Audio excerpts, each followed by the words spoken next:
베드로전서를 통해서 베드로 사도가 거듭 강조한 것은 예수님의 본을 따라가라는 말씀이었습니다. 예수님 닮아가라, 예수님 모방해라, 그 이야기를 베드로 사도가 계속했었죠. 자, 그럼 예수님을 닮아간다는 것이 어떤 의미일까? 이 말은 외모를 닮아간다는 것은 아닐 것입니다. 우리가 수염을 기르고 머리를 길게 하고 흰 옷을 입고 예수님처럼 그렇게 다닌다고 해서 우리가 예수님 닮아가는 것은 아닙니다.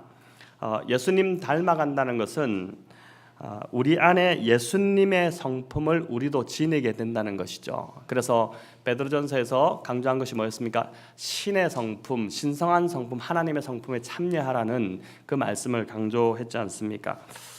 그래서 우리가 이제 어떤 사람들을 보면서 당신은 예수님 닮았습니다, 또 예수님의 향기가 납니다, 이런 말을 하죠. 이런 소리 자주 들으시죠?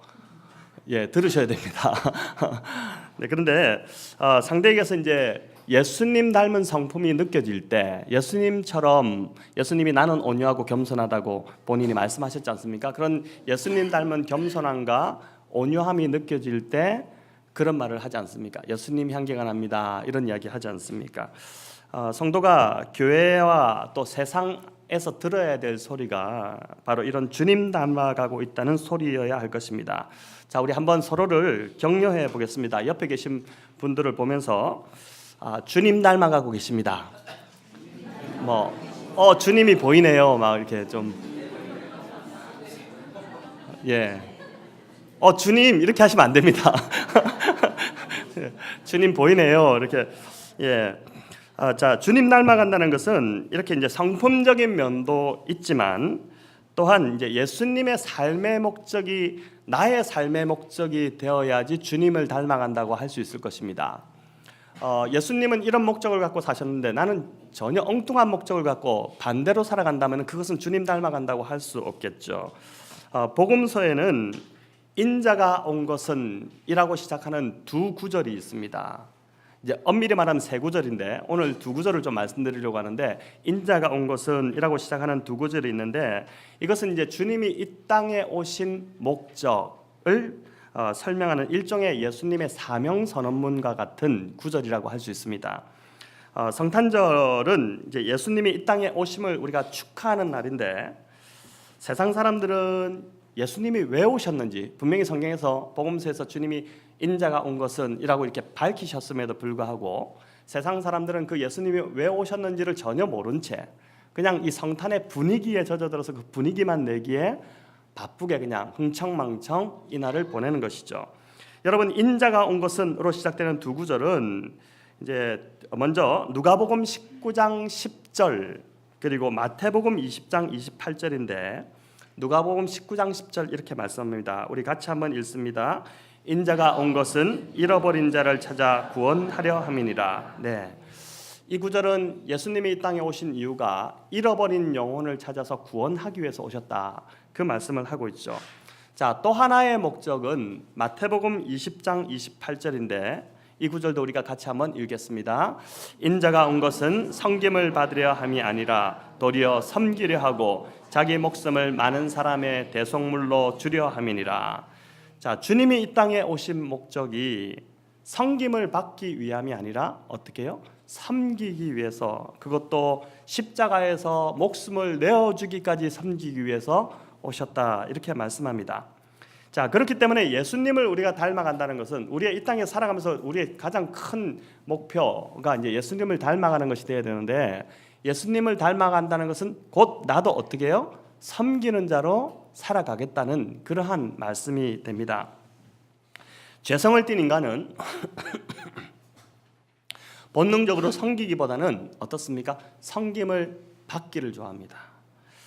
그리고 누군가가 자기를 부리기라도 하면 확 기분이 상해집니다. 아니, 나를 어떻게 이렇게 되죠. 세상에서 잘 나가는 분들은 더 그렇습니다. 특별히 회사에서 시키는 위치에 있는 분들은 집에 와서도 가정과 회사를 구분하지 못하고 아내에게 막 지시합니다. 이런 분들은 은퇴 후 곧 닥칠 회색빛 미래를 내다보지 못하는 안타까운 분들입니다. 오늘 날씨와 비슷한 그런 미래가 기다리고 있는 것이죠. 자, 우리가 섬기는 자라는 정체성이 분명하면 우리는 누구의 권위 밑으로도 들어갈 수 있습니다. 내가 목사인데, 내가 장로인데, 내가 부장인데, 오늘 부장 이렇게 우리 선임 하는데 이런 생각이 들 수 없습니다. 목사, 장로, 부장이기에 앞서서 나는 주님처럼 섬기는 자가 나의 정체성입니다. 나는 섬기는 자인 것입니다. 내가 누구인가 하는 정체성이 내가 무슨 일을 하느냐 하는 그 직분보다 우선됩니다. 맞죠? 공감하시죠? 내가 누구인가 하는 이 정체성이 내가 교회에서 무슨 직분을 갖고 있느냐 그것보다 우선되어야 합니다. 이 정체성이 분명할 때 우리는 어떠한 권위 밑으로도 들어갈 수 있고 기쁨으로 그냥 섬길 수 있는 것입니다. 세상 사람들은 다 큰 자가 되기를 원하죠. 그래서 그렇게 죽기 살기로 자꾸 제일 높은 곳으로 올라가려고 하지 않습니까? 그런데 주님은 큰 자를 정의하기를 마태복음 23장 11절에서 이렇게 말씀하시죠. 우리 같이 한번 읽을까요? 너희 중에 큰 자는 너희를 섬기는 자가 되어야 한다. 너희 중에 큰 자가 되고 싶느냐? 그러면 너는 섬기는 자가 되어야 한다. 그렇게 말씀하셨고 누가복음에서도 다스리는 자는 섬기는 자가 되어야 한다. 이렇게 말씀합니다. 너네가 다스리고 싶느냐? 그럼 너네는 섬겨야 된다. 섬김으로 다스리라. 이렇게 말씀하고 있는 것이죠. 자, 섬기는 자가 큰 자고 다스리는 자가 섬기는 자다라는 말씀을 합니다. 기독교는요, 섬김 속에서 진정한 권위가 나오고 예수 향기가 나오는 것입니다. 오늘 읽은 이 베드로전서 4장 10절 11절은 성도가 교회 안에서 서로를 어떻게 섬겨야 하는지를 보여주는 말씀입니다. 네, 감사합니다. 해마다 교회가 이 시기만 되면 봉사할 사람이 없어서 사람 세운다고 많이 힘들어합니다. 경험해 보셨을 것입니다. 그죠? 그래서 봉사 지원서를 받고 막 협박하는 봉사 설교를 하기도 하고 그렇게 합니다. 근데 올해 우리 교회는 그런 걱정을 없을 것 같습니다. 개척 첫 해이기 때문에 임명합니다. 전 교인이 간부입니다. 이따가 보시면 아시겠지만은 다 하나씩 다 맡으셨습니다. 제가 대학생 때 CCC라는 이 선교단체에서 훈련을 받았는데 그 단체는 내가 이렇게 자원해서 섬기겠습니다 이것이 아니라 임명을 했습니다. 김중곤 목사님의 스타일처럼. 그래서 연말이 되면 학교별로 섬길 대표 순장 또 우리 총무 순장, 전 순장 등을 임명했습니다. CCC에서 이렇게 대학생 때 훈련 받으신 분들 우리 성도님들 중에 제법 있으시던데 이 임명을 할 때 그 전까지는 어떤 언질도 없었습니다. 간사회에서 그냥 비밀리에 회의를 해서 결정을 해버립니다. 그리고 나서 마지막 연말 예배 때 일방적으로 그 자리에서 임명합니다. 어느 학교 대표 순장 누구, 총무 순장 누구, 어느 지역 전 순장 누구 이렇게 이제 임명합니다. 자, 그 시간에 이제 임명이 되면은 사람들의 반응이 학생들이죠. 학생들의 반응이 제각각이었습니다. 좋은 반응보다는 부담스러운 반응입니다. 이제 어떤 사람은 그 자리에서 그냥 이름이 불리면 주저앉아 버립니다. 그리고 어떤 자매는 이러면서 이제 비명을 질러요. 그리고 이제 어떤 형제는 저 이런 형제도 봤습니다. 자기 이름이 불리니까 그 자리에서 일어나서 집으로 가버립니다. 그냥. 이게 그만큼 대표 순장으로 섬기는 게 굉장히 힘든 그러한 자리였습니다. 오늘 예배 후에 부서장 임명할 때 이런 반응 나오지 않기를 바랍니다. 사전에 운영위원회에서 충분히 의논했고 또 제가 전화를 미리 들어서 다 이제 의사를 들었고 그렇게 이제 오늘 임명하게 됩니다. 자, 오늘 말씀은 우리가 봉사할 분들이 없어서 드리는 말씀이 아니라 이미 이제 세워질 분들이 어떻게 교회 공동체를 또 서로 형제를 섬겨야 되는지 그것을 말씀드리고자 하는 것입니다. 이제 오늘은 봉사와 섬김을 강조하지만 교회의 참된 모습은 이 섬김에만 있지 않습니다. 자, 성경은 교회가 바르게 서기 위해서 4가지 요소를 균형 있게 이루어야 된다 이렇게 말씀합니다. 한번 띄워 봐 주십시오. 첫째는 이제 바른 복음의 선포입니다. 케르그마라고 하죠. 이게 이제 헬라어 단어인데 우리 신약 서신서에 다 나오는 단어들입니다. 자, 설교자는 말씀 준비에 최선을 다해서 그래서 이제 성경이 말씀하는 바를 가감 없이 바르게 선포해야 됩니다.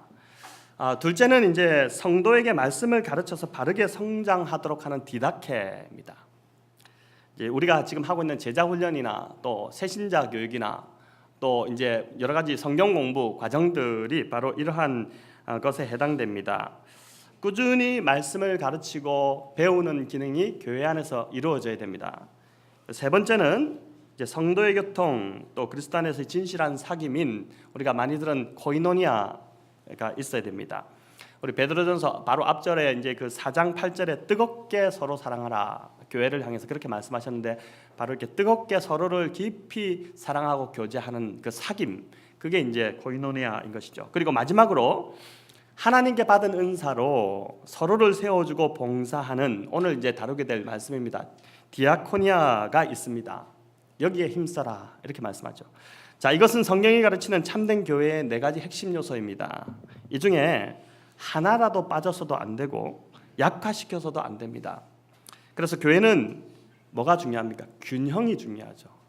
균형이 중요합니다. 모든 성도가 말씀을 꾸준히 배우며 말씀 안에서 자라가야 하고, 그뿐 아니라 주님의 몸인 교회를 위해서 서로를 세워주는 섬김과 봉사를 꾸준히 지속적으로 행해야 한다는 것입니다. 말씀의 공급이 없는 봉사는 어떻게 됩니까? 영혼을 메마르게 합니다. 그리고 또 봉사와 섬김을 통한 행함이 없는 말씀 공부는 어떻습니까? 머리만 커져서 교만하게, 성도를 교만하게 만드는 것밖에 되지 않습니다.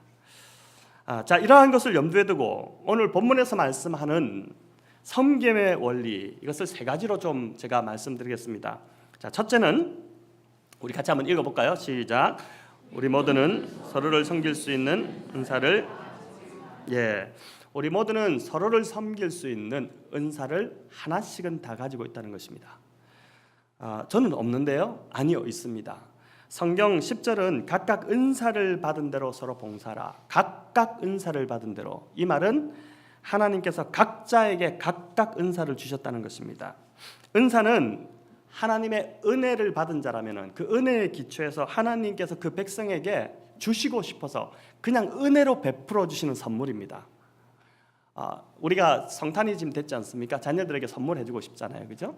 은혜로 베풀어 주시는 선물, 그게 이제 바로 은사입니다.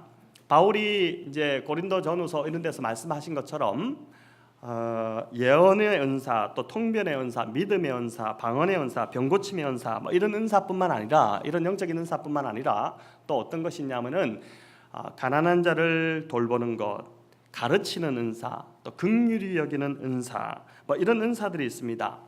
은사는 쉽게 말하면 내가 쉽게 할 수 있는 것, 또 이걸 하면 내가 기쁘고 내가 계속적으로 해도 질리지 않고 계속해서 하고 싶고, 그리고 또 잘할 수 있는 것, 그것이 은사입니다.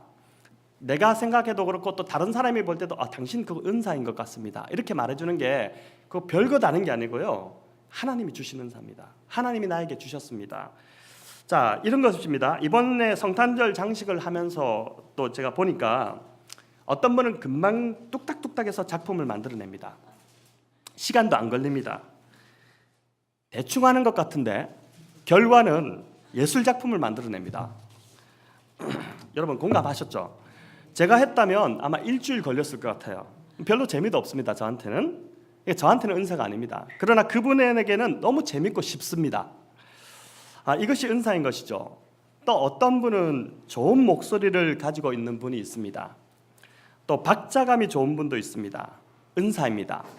아무나 다 박자감이 좋지 않습니다. 이런 분들은 박자감이 좋고 목소리가 좋은 분들은 모두가 다 자기처럼 노래를 잘 부른다고 착각하시면 안 됩니다. 아무리 박자를 맞추려고 해도 안 되는 사람이 있습니다. 내 이야기하네, 이런 생각이 드시는 분 있을 텐데, 차라리 큰 바위를 옮기라면 옮기겠는데 그게 쉽지, 이 박자 맞추는 거는 너무나도 고역입니다. 또 어떤 분은 긍휼의 마음이 남다른 분들이 있습니다. 이번에 성탄절 이웃 돌봄 행사를 준비하면서 보니까 이런 분들이 있습니다. 우리 교회 안에 참 감사하죠.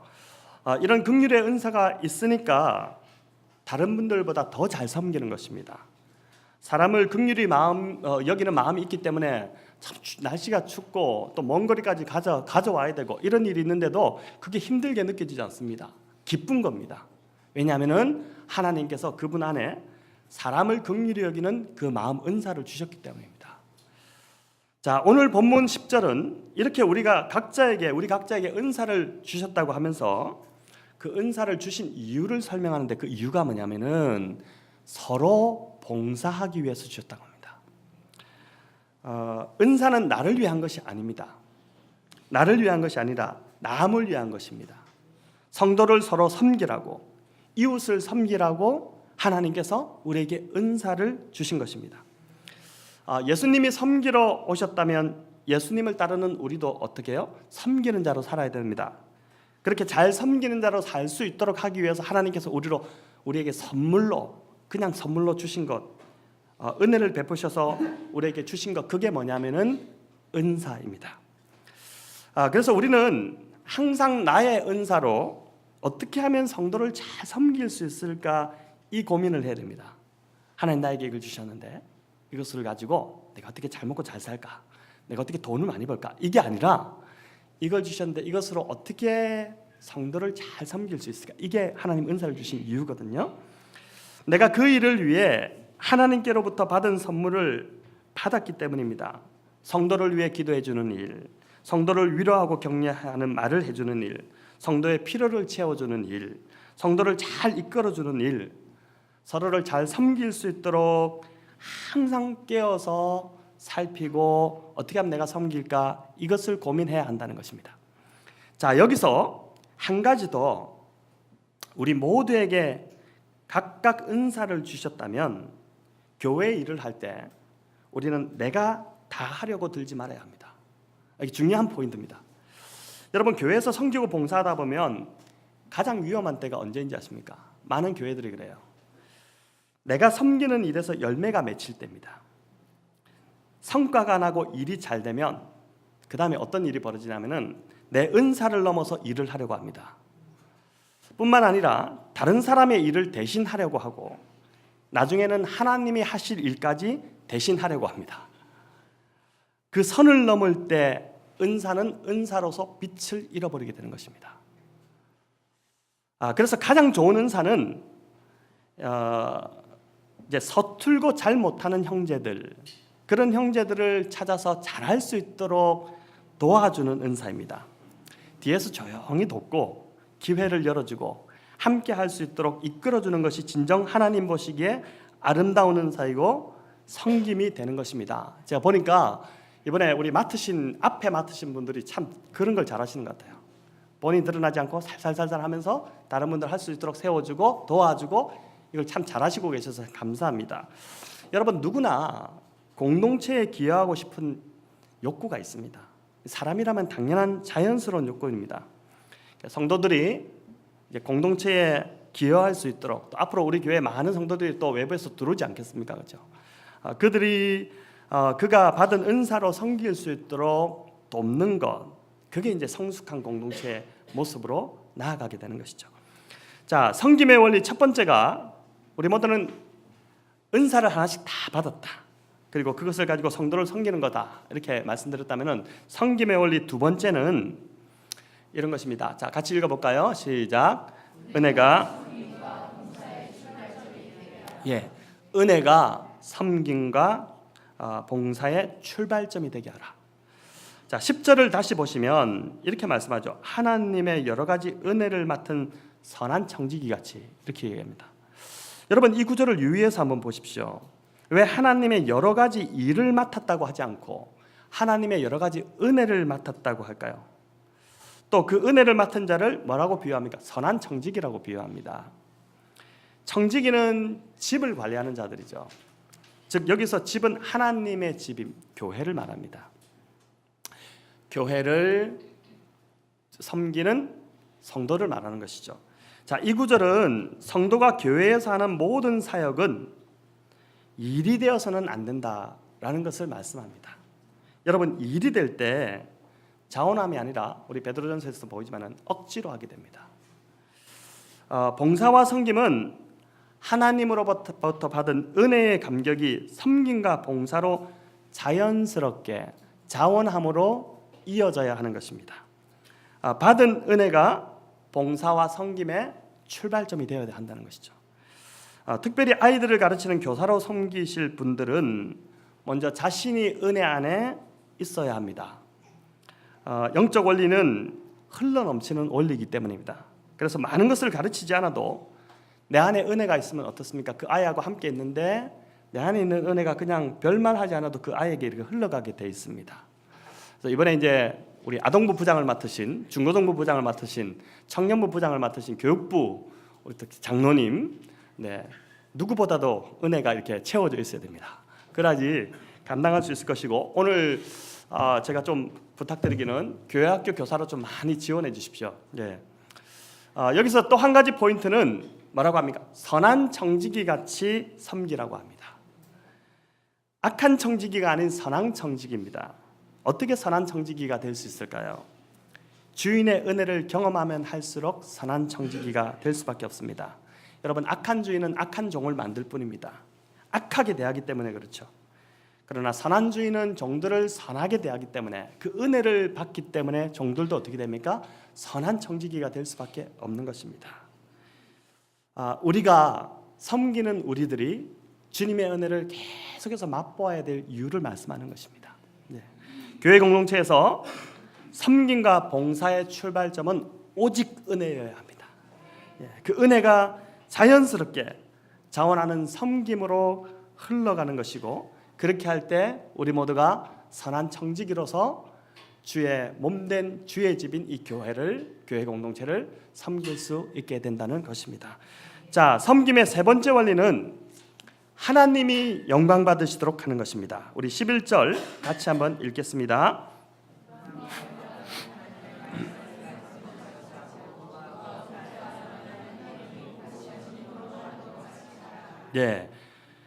누가 말하려면 하나님의 말씀을 하는 것 같이 하고, 누가 봉사하려면 하나님이 공급하시는 힘으로 하는 것 같이 하라. 참 중요한 말씀입니다.